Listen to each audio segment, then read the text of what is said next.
Renting cars is not cheap, and if you're on vacation and you're already paying for the hotels and flights, then you have to pay for renting a car. That's a lot of money flying out of your pocket. On this video, I'm going to tell you some tips on how you can save money on renting cars, and make sure you stick to the end of this video as there might be a tip you didn't hear about. Hey there, welcome to Venture with Jazzy. On this channel, I talk about credit cards and money spending habits. If you like this video, please leave a thumbs up and consider subscribing. If you want to save money on rental cars, there are of course a variety of codes you can just search the web for, but did you know that your work or university could offer a discount code? That brings us to the first on this list, which is to use a corporate code from your job or university. If you're a student or you have a job, you may be able to get a special discount code for renting cars. A lot of times you can find these codes on the company's or school's website. Just make sure that you're eligible for them. Sometimes rental car companies do ask for proof of employment or alumni status, so make sure you have that on hand. And a lot of these codes, they do offer benefits that include waiving that young driver's fee, which tends to be around $25 a day, which is not cheap. Finally, make sure these codes are for the specific purpose you are going for. So sometimes these codes, they're made solely for business purposes, while others are made for personal use. Number 3 is sign up for AAA. AAA can offer you a variety of deals besides roadside service. AAA members can get up to 20% off at Hertz Rentals. Another benefit is that AAA does waive that young driver's fee, so although you do need to pay a $50 to $100 yearly membership,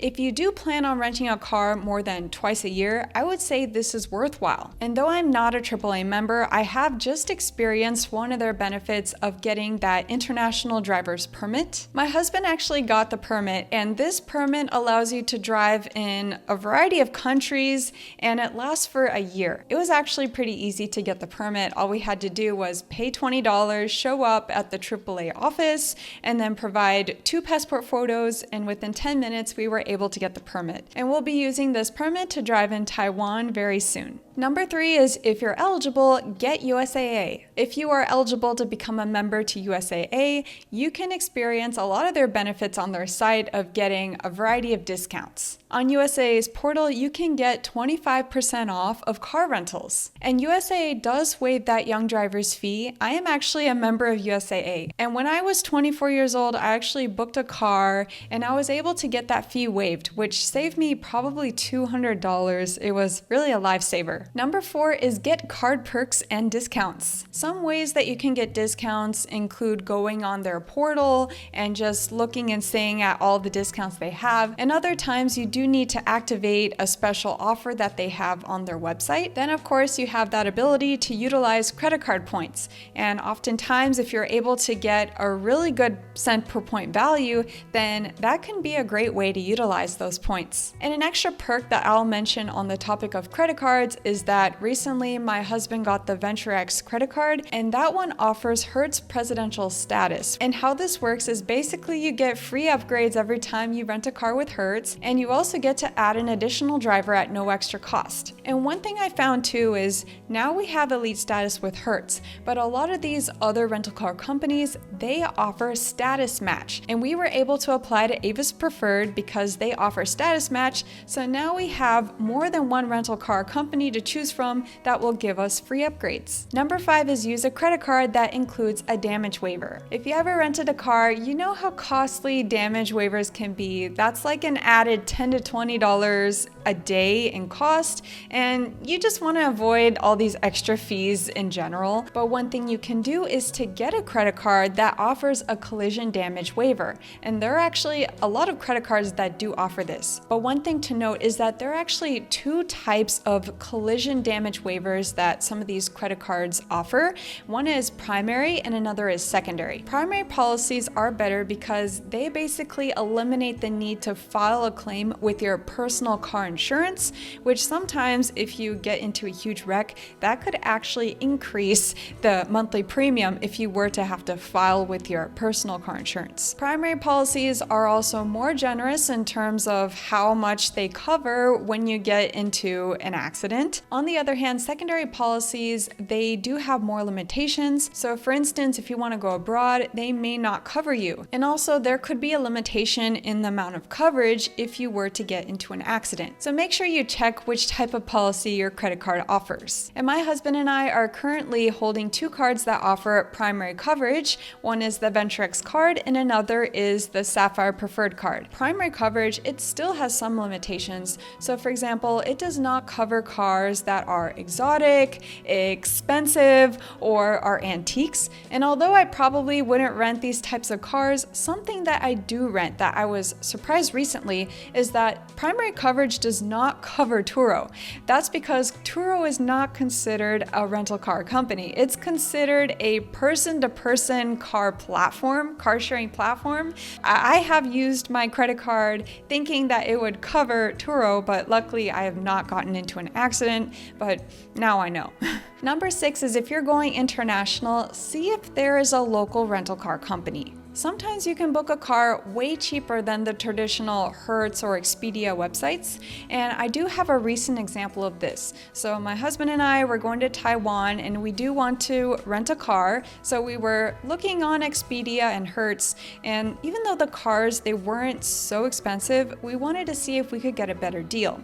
And my husband, he can speak Chinese, so we were going on Google, searching if there were local rental car companies, and we stumbled upon a local site. And from here, we found that we could save $100 just by renting from this small company. And this company, it's actually covered under Hertz, so it's not really so sketchy or so risky. I guess learning another language does come handy because if you can't really speak Chinese, then you can't really find the website. So I don't know, you can use your own methods to kind of guide you and think about how you can explore and find more deals. Another quick thing to mention is sometimes you can get a good deal by actually hiring a driver. We actually did this when I went to Bali, Indonesia. So I'm actually just talking about hiring a driver in third world countries because I think if I was to hire a driver in America, it'd be pretty expensive. So the situation was I was traveling there to work when I used to work with Strictly Dumpling with Mike Chen and our cameraman Ben, and we just needed to do a day trip. And if we were to go rent a car, we would have to spend time and effort to go back to the airport, and then we would have to actually train ourselves to drive on the left side of the road. So we found that hiring a driver was both convenient and actually cheaper. And all we had to do was to actually pay for the gas, and I think we only paid $60 for that entire day of just hiring the driver to drive us around. One thing to mention is, of course, you need to be safe. If I was there alone, I probably would not have done this, but because I had 2 other guys with me, it was really helpful and I didn't have to worry about anything. Anyways, if you guys are interested in that video of when I went to Indonesia, I will link it here in the video. And number 7 is rent a car from Turo or Getaround or something similar. Sometimes you can save money by renting a car on these car sharing apps.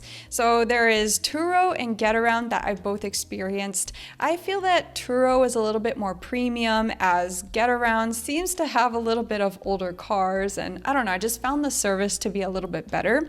But I do think that Getaround has its own advantage because Getaround charges by the hour. So for example, if you need to go somewhere for like 2 hours and you don't want to spend money on just renting an entire day, that can save you a lot of money and it can be pretty convenient. So that's an idea for you there. And then number 8 is to bring your own toll tag. Now, some of these rental car companies, they do charge an extra fee if you have to utilize their toll tag. I know that Getaround, when I used it, they charged an added $2.50 every time you went through that toll road, which is kind of crazy. And if you're able to bring your own toll tag, that could save you a lot of money. But I do know that nowadays these toll roads, they just scan the license plate and you're not able to bring your own license plate. So that's kind of a disadvantage now, but if you do have the opportunity, you can think about this. So those were my points on how you can save money on renting cars. Let me know yours. Do you have some strategies or did I miss something? Let me know in the comments below.